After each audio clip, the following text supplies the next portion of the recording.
В эфире новости. Студия Анастасия Кобызева. Здравствуйте. Вот главные темы.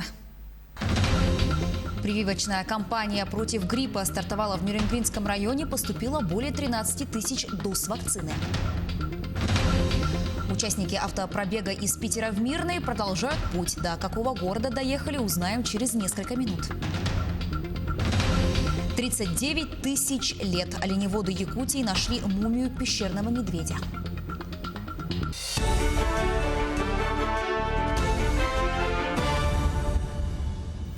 65 новых случаев коронавирусной инфекции выявили в Якутии за сутки. Это данные регионального оперштаба. По-прежнему больше всего заболевших в столице – 32 человека. Остальные случаи в районах республики. В Мегино-Кангаласском – 12, в Мирнинском и Среднеколымском – по 7, в Аймиконском, Татинском – по 2, в Алданском, Намском, Сунтарском районах – по 1 случаю. Все ближайшие контакты инфицированных выявлены и изолированы. За сутки от COVID-19 скончался один человек. Прививочная кампания против гриппа стартовала в Нюрнбергском районе. В первую очередь врачи прививают детей, школьников и студентов. Подробности в следующем сюжете. Для иммунизации детей в Нюрнбергскую центральную районную больницу на сегодняшний день поступило 13 500 доз вакцины «Совигрипп детский». За несколько дней кампании привито около 1000 детей. Медицинские работники уверены, что это только начало. В настоящий момент у нас организованы прививочные бригады, которые занимаются вакцинацией по организованным коллективам в детских садах и в образовательных учреждениях города Нюрнберга. Это в средних общеобразовательных школах, а также в среднеспециальных и высших учебных заведениях. У нас есть определенный процент отказывающихся родителей. Стараемся с этим общаться, проводить с ними беседы, чтобы призывать их к вакцинации, потому что вакцинация – это единственный достоверный способ профилактики заболеваний на сегодняшний момент, признанный. Многие родители отказываются прививать детей, считая, что данная вакцина от COVID-19. Именно поэтому медработники и сотрудники Роспотребнадзора намерены провести онлайн-совещание с родительским активом с целью разъяснения о данной прививочной кампании. На сегодняшний день никто не говорит о вакцинации против новой коронавирусной инфекции. Мы говорим о вакцинации против сезонного гриппа. По прогнозам Всемирной организации здравоохранения ожидается циркуляция 4 штаммов вирусов гриппа. Из них 3 штамма вируса абсолютно новые, и ранее на территории Российской Федерации они не циркулировали. Вакцинация является наиболее эффективным, доступным и экономичным способом защиты от гриппа. Она не только снижает риск заболевания, но и предотвращает тяжелые осложнения от этой инфекции. Сергей Козюра, Вадим Барашков, Нюрнберг. Из-за ветреной погоды площадь пожаров увеличивается в Татинском районе. Сейчас там действует 3 очага. В 20 километрах от села Депдерге горят 30 гектаров леса. С огненной стихией в основном борются местные жители. Огонь уничтожил заготовленное сено и постройки. Угрозы объектам экономики в селе Черкех нет. Также напомню, что в сети распространилась фотография с заревом от лесных пожаров в Татинском районе. По информации авиалесоохраны, угрозы населению нет. Зарево могло исходить от очага, действующего в отдалении от сел Кыи и Харбалах. Сейчас пожар площадью 270 гектаров локализован. Идут работы по его полному устранению. Там люди работают, допустим, начну с 36-го. Там с Депдерге, 32 мобилизованных. Потом техника у них ДТ-75 с плугом. 3 белоруса работает. Ну, они сразу приняли меры тоже, когда их мобилизовали. Вот. Но оказалось мало из-за этого ветра, да? Ветер они не смогли удержать. Сейчас туда мобилизованные прибыли с Волбы, сказали 25 человек. Ну и КИ, вот этот 33-й, мы туда тоже подмогу запросили, вот привезут 2 группы. Бывший начальник отделения внешней трудовой миграции приговорен к 7 годам колонии. Точку в громком деле накануне поставил Якутский городской суд. Дмитрий Максимов обвинялся в вымогательстве взятки в 300 тысяч рублей у владельца массажного салона, в котором работали иностранные специалисты. При получении задатка в 150 тысяч рублей в своем кабинете Максимов был задержан с поличным. Во время следствия и суда было установлено, что он сам вызвал владелицу салона к себе в кабинет. Он предъявил ей обвинение в нарушении миграционного и налогового законодательства. Во время беседы Максимов предложил решить вопрос, что называется, полюбовно. Он пообещал закрыть глаза на нарушение, но в качестве компенсации он запросил 300 тысяч рублей. На стадии завершения предварительного расследования Максимов в полном объеме признал свою вину.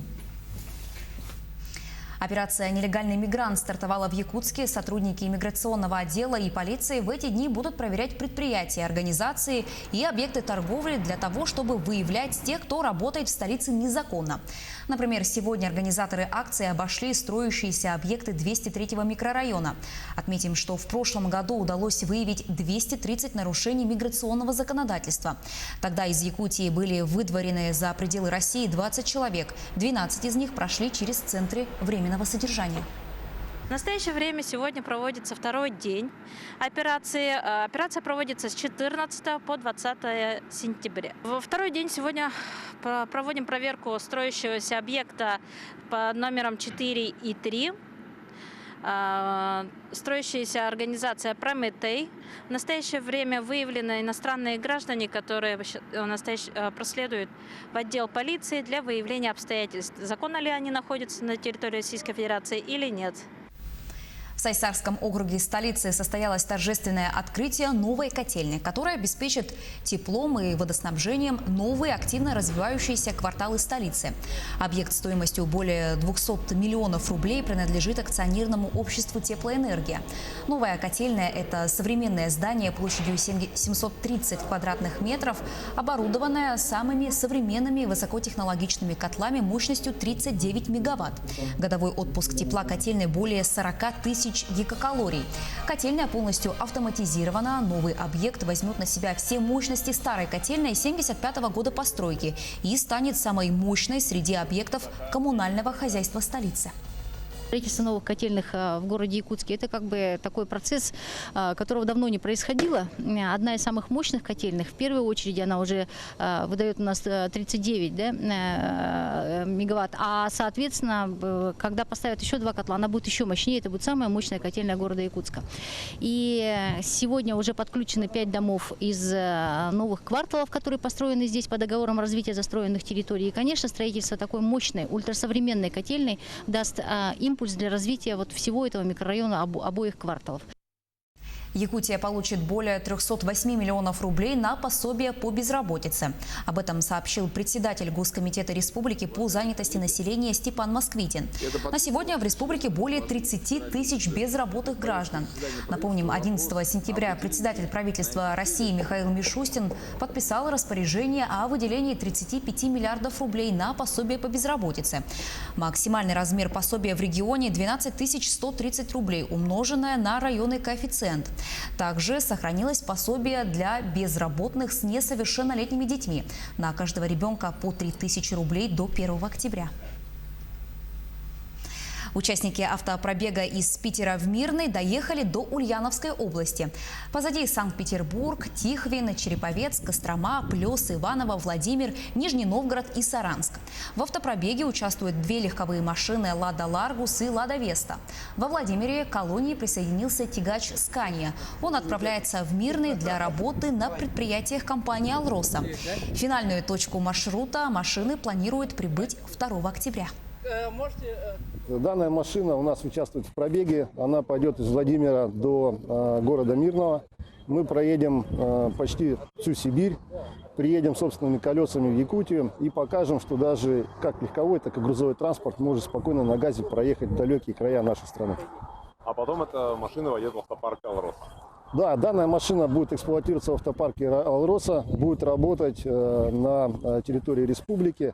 И мы попробуем, конечно, еще запустить на зимник Новочкут. Первая в городе специализированная площадка для выгула собак появилась в одном из дворов в центре Якутска. Кто автор инициативы, узнаем у моего коллеги Петра Васильева. Он на прямой связи со студией. Петя, ждем подробностей. Настя, я тебя приветствую. Да, действительно, мы сейчас находимся на первой в городе специализированной площадке для выгула собак.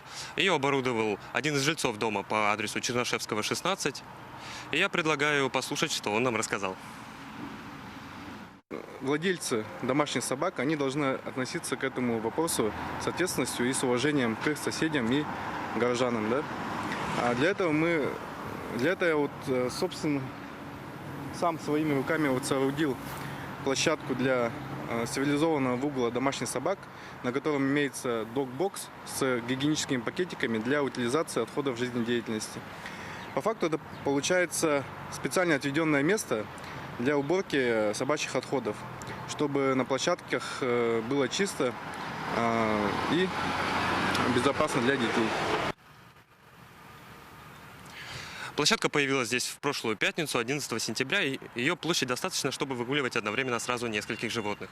Отличительная особенность – это вот этот стоящий рядом со мной ящик для пакетов, в котором можно собирать отходы жизнедеятельности животных. Итак, я предлагаю посмотреть, как же происходит процедура выгула питомцев. Хозяин приводит своего питомца сюда,